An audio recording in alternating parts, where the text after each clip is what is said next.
I was a very young boy when my mother sort of put the obligation on my shoulders to write her story of survival. She entrusted me with the duty of writing her story, which is something that I've carried with me for most of my life now. And so very soon after her death, I began the process of trying to understand how she had survived.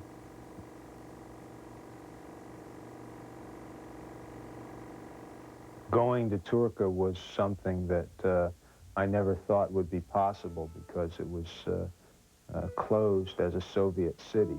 And then when the Soviet Union broke up, it became possible finally to actually experience for myself this little mountain town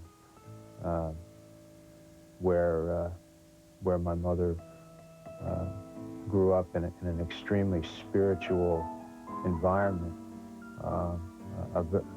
really a poor family, a poor Hasidic Jewish watchmaker's family, struggling from day to day just to get by. A family that I only heard about and obviously could never know, but by visiting the town, at least I could get a little bit of a feeling for it.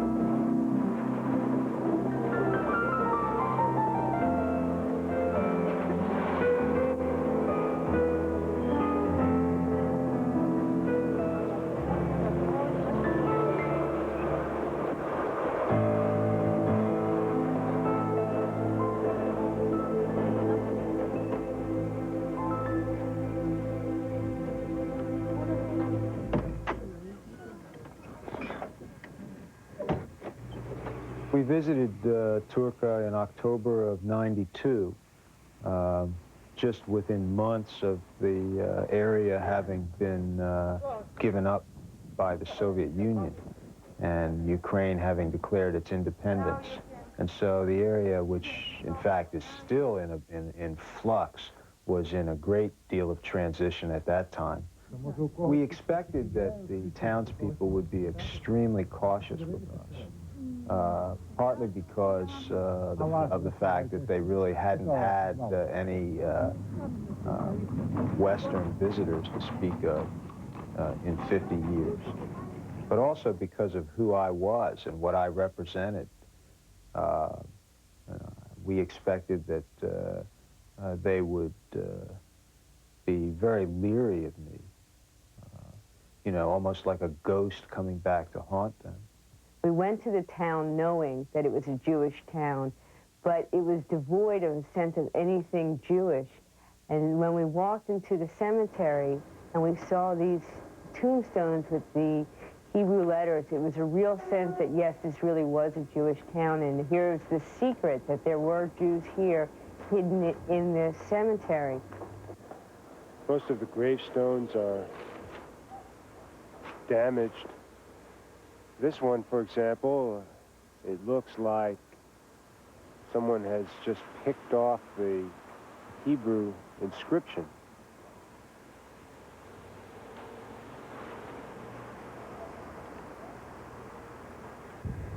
Okay, we're about 2/3 of the way up, and we have found a grave that has been opened. We see the skull, and we see the bones just strewn beside the open grave. Here's the third such example that we have seen of a grave that has been opened. When we arrived in Turka, we went to the regional administration building, where we right away were introduced to the deputy regional administrator, whose name is Josip Ivanovich Yurichko. Yeah, this is the one, I think, with the bones out. We went with Mr. Yurichko to the cemetery. Can you see the bones? Right here. Right here.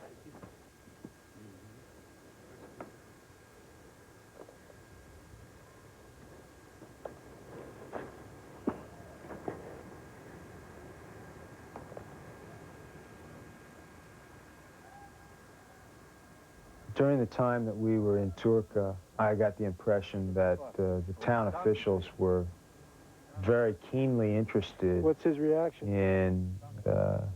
in, of course, putting forth the best possible face.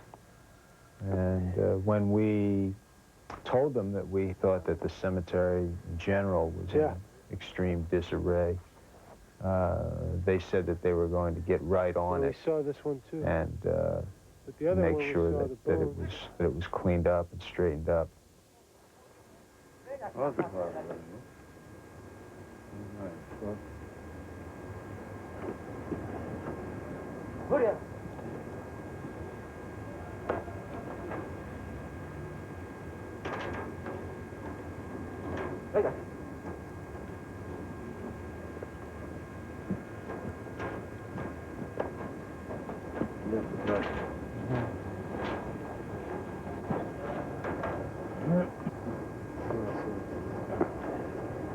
It turns out that there was another secret in that cemetery, because at the top of the cemetery is a site of one of the mass murders. In the spring of 1942, when he was just 7 years old, he was walking home from school near the Jewish cemetery when he saw a large mass murder of Jews. As he was walking home with his books, he was stopped by the Germans and the Ukrainian officers there. They only allowed him to go when they were convinced that he wasn't Jewish. I had wanted to be in Turka on Yom Kippur, the holiest day of the Jewish calendar. I had with me a tape of my sister chanting the Yom Kippur prayers, and I turned it on at that location on Yom Kippur, and we stood there and listened as the prayers filled the countryside from that vantage point overlooking the town of Turka, a town with no more Jews. We were told that there was one person in town who was sort of a town historian, a fountain of knowledge and memories. I introduced myself, asked him if he knew the watchmaker, and he said Wind, which is my mother's maiden name, my grandfather's name. And it was a chilling experience, really.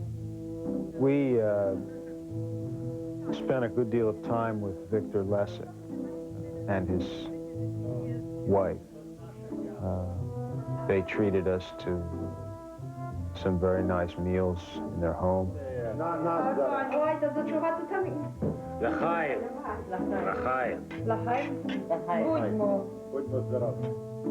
After we were in their house for a while, I asked the Lessigs whether they had any physical artifacts from my grandfather's house.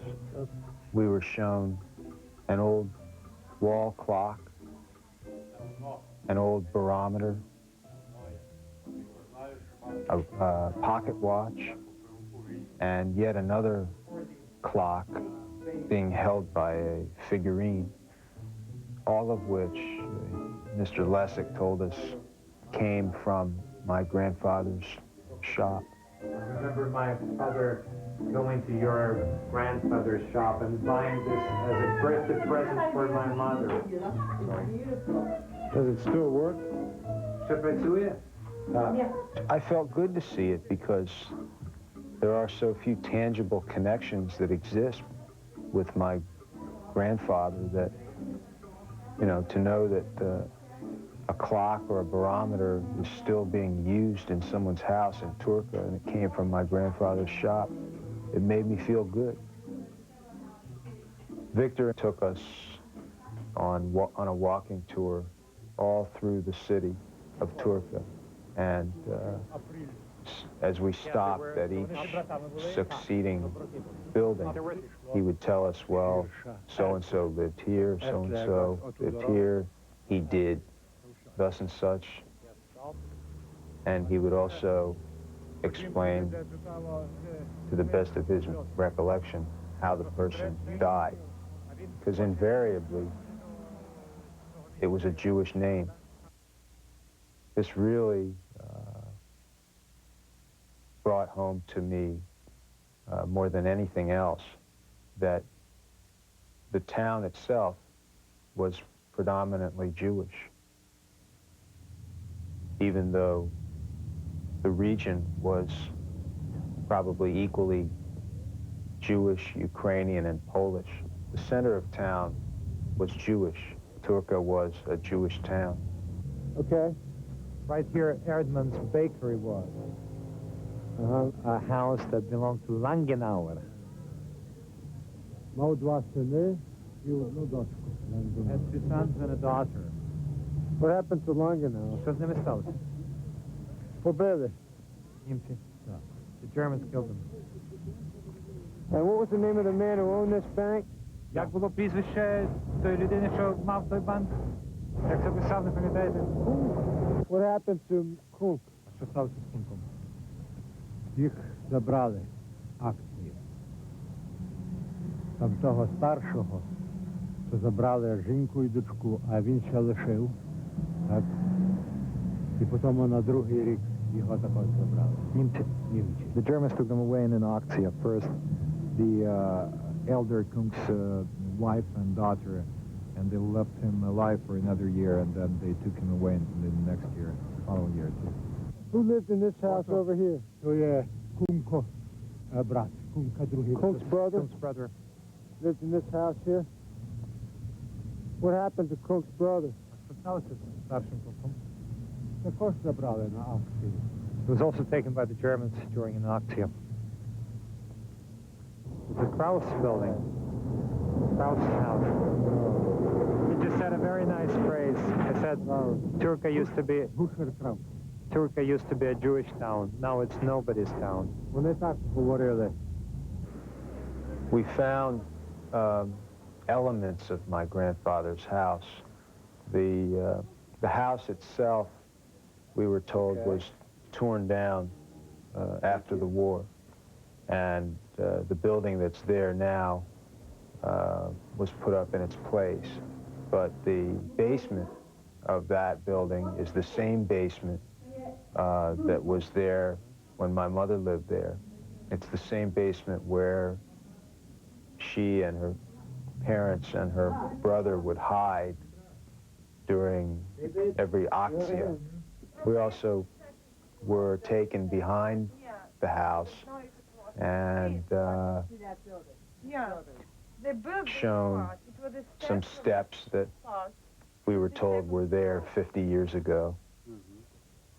And a woman who lives there now gave me a hammer and encouraged me to chip away at the stones so that I would have some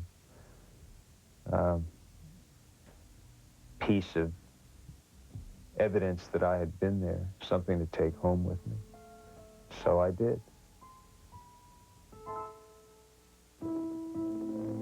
Turka is a little commercial outpost in the foothills of the Carpathian Mountains, a place where Jews lived for 2 centuries alongside Poles and Ukrainians. Ask him how does he remember everything? Як вам це все дається пам'ятати? Як ви це все пам'ятаєте? Бо я маю Їдеше кепали. You understand?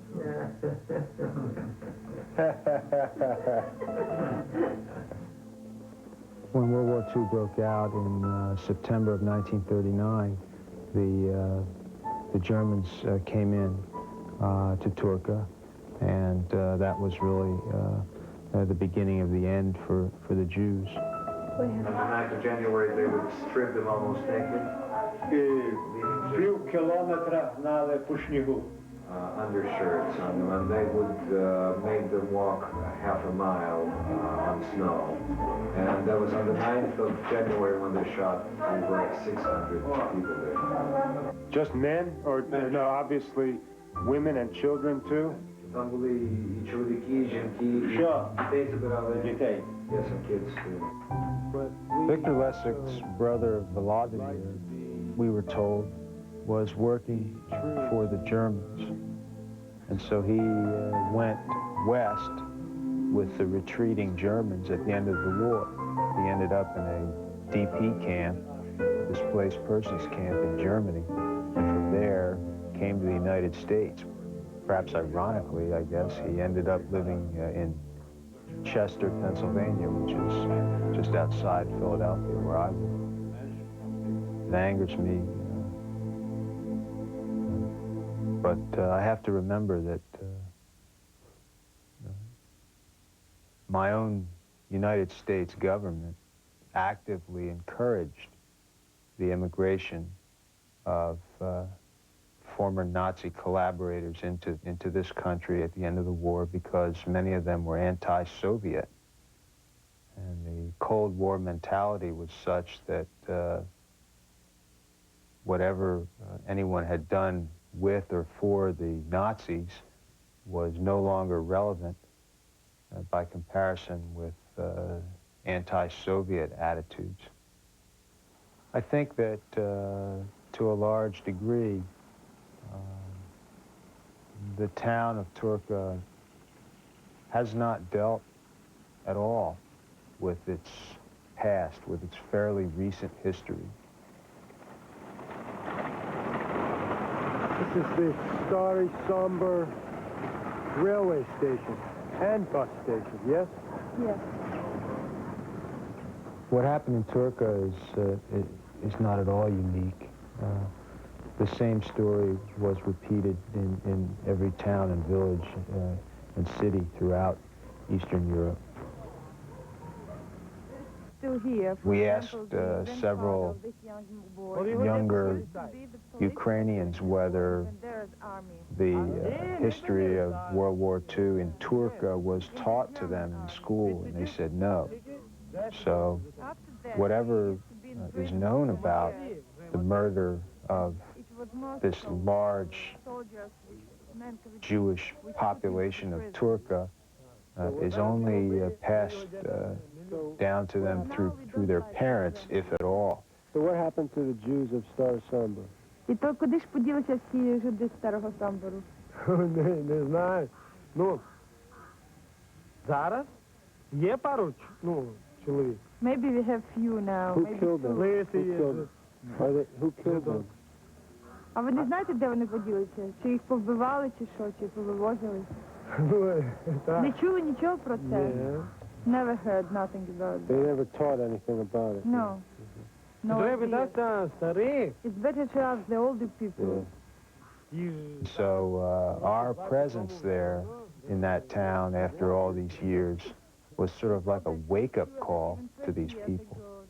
And in fact, when we were talking to the older folks, in many cases, the younger folks were listening with open ears because they had never heard these stories before. My mother spoke very openly about her own experiences, and so I grew up hearing these stories. In fact, my mother would speak regularly to the children at our synagogue, the so-called junior congregation, and I remember those episodes very well because as a child it was almost embarrassing for me because my mother would break down invariably in telling these tales. Of course, as I have grown older and shared these memories with others who were in the junior congregation, I realized that what they remember is what my mother intended for them to remember, and that is the important survival story. And what I remember is more the embarrassment of being there and watching my mother break down. David and I grew up in the same neighborhood, and I don't remember a time in my life when I didn't know his mother's story and that how she had survived. And I remember as a child just looking at her as this larger-than-life figure. You know, to me, for her to have survived that was just incredible. And when we went to her town, I had a real sense of how brave she really had to be to do that, and what a heroic effort that was on her part to actually leave that town and to go and to give that message. My mother's death in 1982, I think, left a lot of unfinished business. And I think that in a way, my visiting her hometown helped tie up some loose ends somehow. I think that it was important for me to experience the town, to walk in the streets.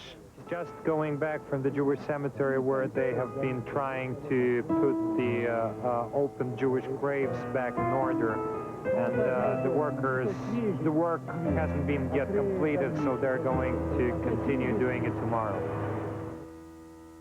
To go into the basement where my mother hid when the Germans were rounding up Jews, to meet old folks who knew my grandfather, to experience the beauty of the surrounding countryside.